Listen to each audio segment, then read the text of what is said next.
আমরা অস্ত্র জমা দিয়েছি, ট্রেনিং জমা দেই নাই। সেই কথা ভালো করে মনে রাখবেন।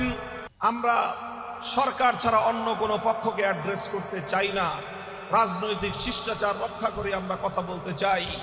তবে আমরা মনে করি বাংলাদেশ জাতীয়তাবাদী দল বিএনপি, যারা আগামী দিনে বাংলাদেশের রাষ্ট্র পরিচালনা করবার জন্য মোষে তেল দিচ্ছেন, আপনাদেরকে খুব ভালো করে বলে রাখি, এই রাষ্ট্র পরিচালনা করার ক্ষেত্রে আপনাদের পদে পদে আমাদের সহযোগিতার প্রয়োজন হবে।